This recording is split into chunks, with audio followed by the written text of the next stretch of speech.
బీహార్లో కేవలం 17 రోజుల్లో 11 వంతెనలు కూలిపోవడం దేశవ్యాప్తంగా చర్చనీయాంశంగా మారింది. భారీ వ్యయంతో నిర్మించిన ఈ వంతెనలు స్వల్ప వ్యవధిలోనే కుప్పకూలుతూ ఉండటం పలు అనుమానాలకు తావిస్తోంది. తాజాగా సరన్ జిల్లాలో భారీ వంతెన కూలిపోయింది. గండకీ నదిపై 15 ఏళ్ల క్రితం ఈ వంతెనను నిర్మించినట్లు స్థానిక అధికారులు తెలుపుతున్నారు.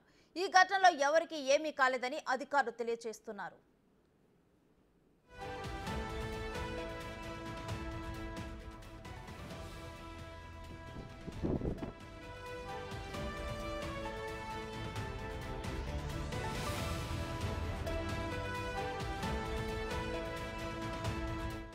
గత 17 రోజుల వ్యవధిలో ఈ వంతెన 11ది కావటం గమనార్హం. సరన్ జిల్లాలో కేవలం 24 గంటల్లో 3 వంతెనలు కూలిపోయాయి. సరన్ జిల్లాలో కాకుండా సివాన్, మధుబని, ఈస్ట్ చంపరన్, కృష్ణగంజ్లోనూ వంతెనలు కూలిపోయాయి. జూన్ 18న అరారియా జిల్లాలో వంతెన కూలింది. ఆ తర్వాత జూన్ 22న సివాన్ జిల్లాలో, జూన్ 23న ఈస్ట్ చంపారన్లో వంతెనలు కూలాయి.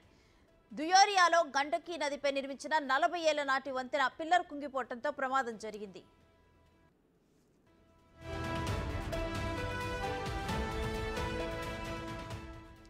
వరుసగా వంతెనలు కూలిపోవటం బీహార్లో రాజకీయ ప్రకంపనలు సృష్టిస్తోంది. దీనికి సీఎం నితీష్ కుమార్ ప్రభుత్వమే జవాబుదారీ వహించాలని ఆర్జేడీ డిమాండ్ చేస్తోంది.